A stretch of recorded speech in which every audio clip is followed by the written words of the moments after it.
Hello दोस्तों, नमस्कार। तो आज के इस सेशन में हम ऑब्जेक्टिव प्रश्न को लेकर के आए हुए हैं। अभी तक हम जितने भी वीडियो बनाए हैं उन सभी वीडियो में एक बार भी ऑब्जेक्टिव प्रश्न को नहीं बनाए थे, लेकिन इस वीडियो में हम ऑब्जेक्टिव प्रश्न को हल करेंगे और ये मेरा वादा है कि प्रत्येक दिन आप लोगों के लिए 5 या 10 ऑब्जेक्टिव प्रश्न को हल करेंगे। या हल करने का जो मेरा तरीका रहेगा, पाठ 1 से लेकर के आगे बढ़ते चले जाएंगे। तो सबसे पहले हम ऑब्जेक्टिव प्रश्न पे चर्चा करेंगे कि बहुत सारे बच्चे बोलते हैं कि सर 2023 में जो एग्जाम होने वाला है तो उसमें ऑब्जेक्टिव प्रश्नों की संख्या कितनी होगी गणित में, मैथ में। तो 2023 में आप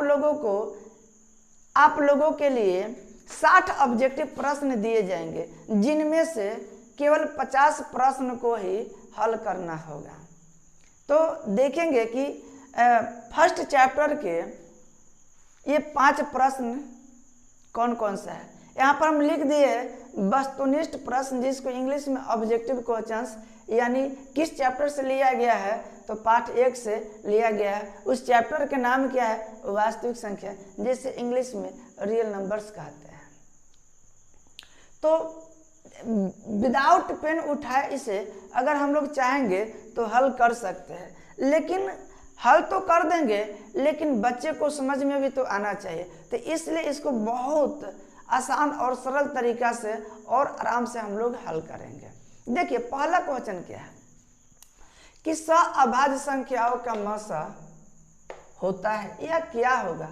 तो बोला गया कि ये जो 2, 1, 3 इनमें से कोई नहीं जो दिया गया, तो इस तरीका से संख्या चेंज कर के भी देते रहेगा। तो क्यों ना उसको हम लोग बेसिक तरीका से इतना तैयारी कर ले कि केवल संख्या, डिजिट ये सब चेंज करके भी देगा, तो उसको हल करने में हम लोगों को कोई दिक्कत नहीं होगा। तो प्रश्न यानी जब तक सवाल को समझेंगे नहीं तो उसे हल कैसे करेंगे। तो सबसे पहला बीमारी क्या है, अभाज्य संख्या। ये बच्चे को नहीं पता रहता है कि अभाज्य संख्या क्या होता है। अगर इसे हम जान लेंगे तो बनाने में कोई दिक्कत नहीं होगा। तो देखिए कोई भी दो संख्या लेते हैं, अगर उसका मसा अगर 1 होता है तो उसी को क्या कहते हैं, अभाज्य संख्या कहते हैं। तो अभाज्य संख्या में कोई भी, जैसे एग्जाम्पल के तर्ज पे अगर समझना चाहेंगे तो ले सकते हैं। जैसे लीजिए 2 ले लीजिए और ये 3 लीजिए, कितना संख्या 2 हो गया। इसका मसा निकाल करके देखेंगे तो कैसे निकालेंगे मसा, HCF 2 को हम लिख सकते हैं 1 गुने कितना 2, और 3 को क्या लिख सकते हैं 1 गुने 3। तो मसा को इंग्लिश में HCF कहा जाता है, मसा को इंग्लिश में HCF कहा जाता है। तो हम देखेंगे कि क्या मिल रहा है। मसा मतलब मिली, जो हम दोनों में मिली, तीनों में मिली, मतलब जो संख्या रहेगा 2 मिलाते हैं 3 संख्या दिया रहेगा तो तीनों में मिलाएंगे इस तरीके से। तो इसमें दोनों में क्या मिल रहा है, 1 मिल रहा है। तो इसका मसा यानी HCF कितना हो जाएगा, 1 हो जाएगा। तो हम क्या परिभाषा बताएं कि कोई भी 2 संख्या लेंगे, यदि दोनों संख्या का मसा 1 होगा तो उसी को क्या कहेंगे, अभाज्य संख्या कहेंगे। तो ऑप्शन में देखिए ना क्या दिया हुआ है, 2 दिया गया है, 1, 3 और इनमें से कोई नहीं। तो राइट आंसर क्या होगा आपका बी नंबर, जिसमें क्या दिया गया है, 1 दिया गया। अब देखिए 2 नंबर प्रश्न क्या है। यदि 2 संख्याओं का गुणनफल 2166 है एवं उसका मसा कितना है, 19 है, तो उनका लसा क्या होगा। तो देखिए इसके लिए सूत्र होता है। तो सूत्र शॉर्टकट में भी हम लिख सकते हैं, क्या होता है कि LCM गुने HCF बराबर A गुने B। इसको ऐसे भी पढ़ सकते हैं कि LCM गुने HCF बराबर A जो है पहली संख्या गुने B क्या है, दूसरी संख्या है। तो ऑब्जेक्टिव है तो इसके लिए तो शॉर्टकट ही बनाना पड़ेगा। तो इसमें देखिए इसी सूत्र पर हम लोग रख देंगे। तो देखिए क्या कर रहा है कि 2 संख्याओं का गुणनफल कितना 2166 है। तो 2 संख्या क्या माने, A और B, इसका गुणनफल कितना दिया है तो 2166 दिया गया है। इसके बाद क्या दिया, मसा 19 दिया गया। तो मसा की जगह कितना लिखेंगे 19, मतलब HCF, और निकालना क्या है LCM। अब देखो बउआ, इसको हम कैसे निकाल सकते हैं, ऐसे यहाँ से भी काट के निकाल सकते हैं। तो या ऐसे लिख सकते हैं LCM गुने 21 66 बटा कितना 19। अब 19 का पारा कितना वो पढ़ेंगे कि 2166 आएगा। तो बहुत आसान तरीका है, ऐसा थोड़े कि 19 के पारा पढ़ेंगे और एक ही बार में 2166 ला देंगे। इसे थोड़ा थोड़ा करके तोड़ेंगे।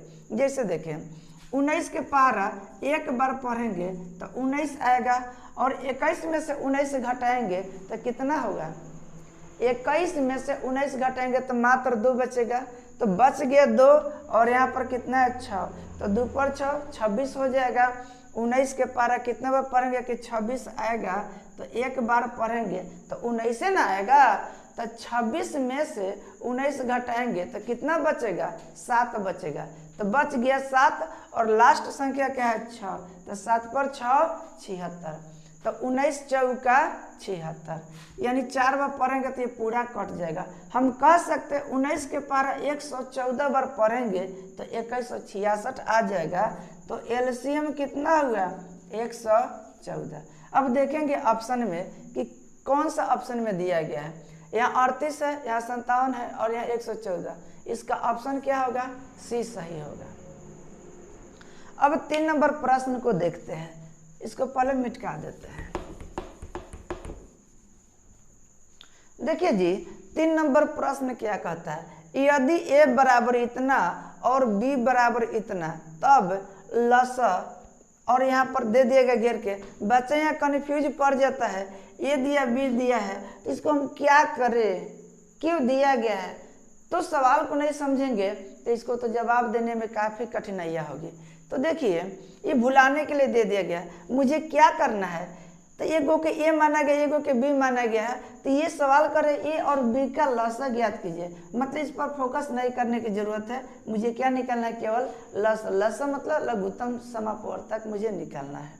तो ध्यान दीजिएगा, इसको कैसे निकालेंगे। A बराबर 2 के पावर 3 दिया है, फिर 3 गुने 5। B बराबर 2 के पावर 4 गुने 5 गुने कितना 7। तो देखिए, तो इस तरीके के प्रश्न को हल करने के लिए पहले HCF ले लिया जाता है, नहीं तो LCM अगर जानकारी है तो अच्छी बात है, और नहीं तो HCF निकाल करके उसके बाद क्या निकालिए LCM, उसमें कोई दिक्कत नहीं होगा। तो क्या करेंगे HCF। HCF में क्या होता है, जो मिलता है और जो छोटा रूप में मिलता है पावर उसको लेते हैं। तो जैसे देखिए 2 के पावर 3 है, 2 के पावर 4 है, तो छोटा क्या है 2 के पावर 3, तो 2 के पावर 3 लेंगे। इसके बाद 3 है, इसमें 3 नहीं है, नहीं मिला। इसमें 5 है, इसमें 5 है, तो 5 को लेंगे। इसमें 7 और इसमें 7 नहीं है, तो जो मिलेगा वही ना HCF होगा। मतलब जिसको क्या कहते हैं मसा, मसा मतलब मिली। तो इसमें क्या मिला, तो इसमें और इसमें देखा गया तो केवल 2 और क्या मिला 5, जो कि इसमें 3 है, इसमें 4, तो कम से कम 3 गो तो मिलेगा, इसलिए लिख देंगे। तो मुझे तो ये निकालना नहीं है। अब क्या करेंगे, इससे हमको हेल्प मिलेगा। तो LCM क्या हो जाएगा, तो इसमें क्या करेंगे, ये जो मिल रहा है इसको छोड़ देंगे और हाईएस्ट पावर लेंगे। तो 2 के पावर 3 है और 2 के पावर 4 है, तो 2 के पावर कितना 4। उसके बाद जो मिलता है और नहीं मिलता है, तो जो पहले नहीं मिलता उसी को लिख लेंगे। जैसे देखिए इसमें 3 ये नहीं मिला, तो 3 को लेंगे।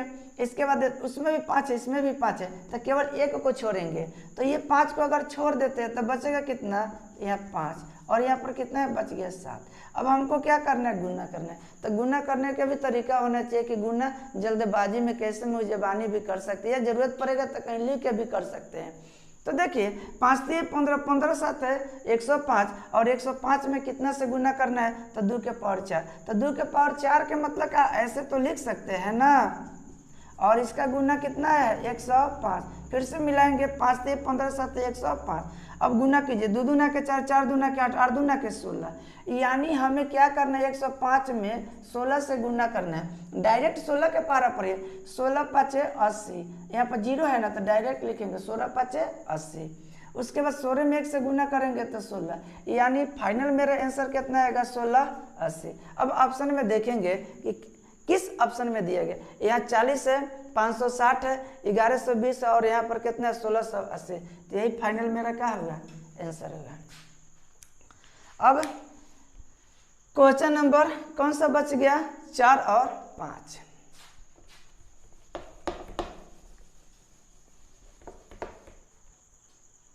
देखिए 4 क्या कह रहे हैं, यदि m एक धनात्मक पूर्णांक है तो धनात्मक विषम पूर्णांक का रूप होगा। तो बउआ ध्यान दीजिएगा, धनात्मक पूर्णांक, धनात्मक के मतलब प्लस में लेंगे, तो ये जो ऑप्शन है ऑप्शन के माध्यम से चलेंगे। ऐसे हम कह सकते हैं सम का पहचान होता है अंतिम में, जैसे 2 हो गया, 4 हो गया, 6 हो गया, 8 हो गया, 10 हो गया, 12। अगर किसी भी संख्या में अगर ऐसे दिया गया रहेगा तो उसको सम मानेंगे, लेकिन वही अंतिम में अगर 1 दिया है, 3 दिया गया है, 5 दिया गया है, 7 9 दिया गया, तो इस तरीका के अगर कोई संख्या रहेगा सजा करके समीकरण के रूप में दिया गया रहेगा तो उसको हम क्या कहेंगे, विषम कहेंगे। लेकिन कितना भी हम चिल्ला करके बोल देंगे, बता देंगे, तो यदि अगर आप याद करते हैं तो याद कर लेंगे, लेकिन यहाँ पर तो प्रॉब्लम रहेगा कि नहीं कैसे जानेंगे रियल में कि यह सम है कि विषम है। तो इसके लिए क्या करते हैं, एक ही संख्या को कोई भी को मानेंगे और उसमें पुट करेंगे, जिसको कहा गया कि putting the value and getting the result. तो रख करके देखेंगे पहला क्या है, तो जैसे देखिए पहले लिख देते हैं 4m + 2 1 नंबर, उसके बाद क्या है 4m + 4, इसके बाद 3 नंबर में कितना है तो 4m + 1, और इसके बाद 4 नंबर में n लिख दिए, इसका मतलब शॉर्टकट में लिख दिए कि नन ऑफ दीज। तो इसमें क्या मुझे पहचानना है, तो विषम पूर्णांक का रूप पहचानना है। तो देखिए अगर यहाँ 1 लिखेंगे तो सब में 1 रखेंगे, अगर 2 रखेंगे तो सब में कितना 2 रखेंगे। तो कुछ भी रख के जांच कर सकते हैं, आपका मन कुछ भी रख सकते हैं। अगर मान लेते हैं थोड़ा देर के लिए 1 मान लिए, 1 में 4 से गुना करेंगे तो 4, अब बाद में कितना है 2, जोड़ेंगे तो 6। तो यहाँ पर इसमें जो रखेंगे वही चीज इसमें सब में रखेंगे। तो इसमें 1 रखे तो इसमें भी 1 रखेंगे, तो 4 में 1 से गुना करेंगे तो कितना 4, और बाद में कितना है 4, जोड़ेंगे तो कितना होगा 8। इसमें रखिए तो 1 में 4 से गुना करेंगे तो 4 प्लस कितना 1, तो यहाँ कितना हो गया 5। इसमें तो कह रहे हैं कि ना ये है ना ये है ना ये है। तो देखिए इसमें पहले देखेंगे तब ना यहाँ पहुँचेंगे। तो मुझे क्या चूज करना है, इसमें चूज करना विषम पूर्णांक। ये तो भाग लग जाएगा, दूसरे भाग लग जाएगा, लेकिन ये नहीं ना लगा, तो जांच करके देखे, मतलब यही बोले थे। अभी लेक्चर में आपको समझाया था कि अंतिम में देखेंगे यदि 1 हो, 3 हो, 5 हो, 7 हो, 9 हो, 11, 13, इस तरीके के लास्ट में अगर यहाँ पर लिखा रहेगा तो उसको हम विषम, अगर 2 चाहे 4 चाहे 6 लास्ट में लिखा रहेगा तो उसको हम सम कहेंगे। तो इस तरीका से अगला कोई क्वेश्चन में चेंज कर करके भी देगा, तो ये तरीका याद रखना, 2 4 6 लास्ट में तो सम, लास्ट में 1 3 5 7 रहेगा तो विषम। अब एक लास्ट प्रश्न बच गया है। लास्ट प्रश्न क्या है, कहता है कि निम्न में कौन सी अभाज्य संख्या है, अभाज्य संख्या। तो देखिए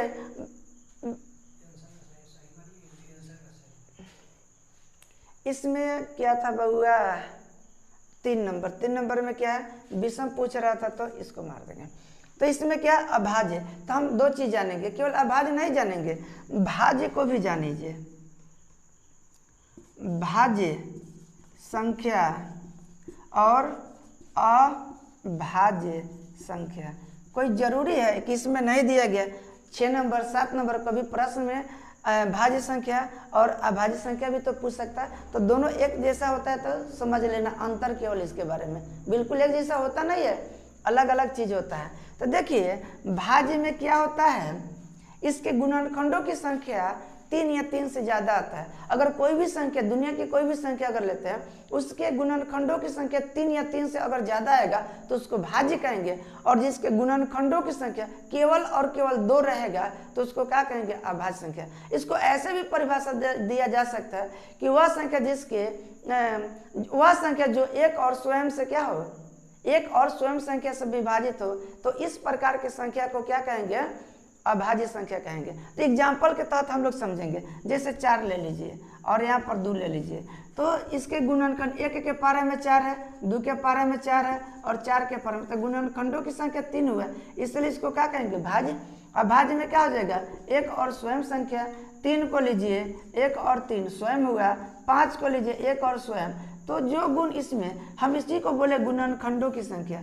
अगर गुणनखंडों की संख्या 2 रहेगा तो अभाज्य संख्या, अगर गुणनखंडों की संख्या 3 या 3 से अधिक रहेगा तो उसको क्या कहेंगे, भाज्य संख्या। तो इसमें पूछा है कौन सी कि कौन सी अभाज्य संख्या है। अब देखो बउआ, इसमें क्या है, इसको लीजिए, 1 के पारा में 13 है और 13 के पारा में, और किसी भी संख्या के पारा में है नहीं है, इसलिए ये क्या होगा, ये सही होगा। लेकिन आप बोलेंगे या समझेंगे कि आप तो रट के ये बता दिए कि यही होगा, तो हम लोग ट्राई कर सकते, क्यों नहीं ट्राई करेंगे। देखिए 27 को देखते हैं, 1 के पारा में, 3 के पारा में, 9 के पारा में 27, तो अब ये तो कै गो हो गया, 4 गो हो गया। अब यहाँ 35 को देखिए, 1 के पारा में, 5 के पारा में 7 गो, अब ये तो बढ़ गया, और 35 तो है ये है, लिख देते हैं 35 भी। अब 56 को देखो, 1 के पारा में 2 के, उसके बाद 4 के भी है, इसी तरीक़ा से 8 भी आएगा, 7 भी आएगा, तो इसमें क्या है, बहुत आएगा। तो जब हम जान गए कि 2 से जब ज़्यादा हो गया तो भाज्य होगा, तो 2 से ज़्यादा तो भाज्य, ये भी भाज्य, ये भी भाज्य, पूछ क्या रहा भाज्य, इसलिए आपका 13 आंसर होगा। अब अगला वीडियो जो ऑब्जेक्टिव के लाएंगे तो उसमें हम 10 प्रश्नों को कंटिन्यू लगातार देते रहेंगे।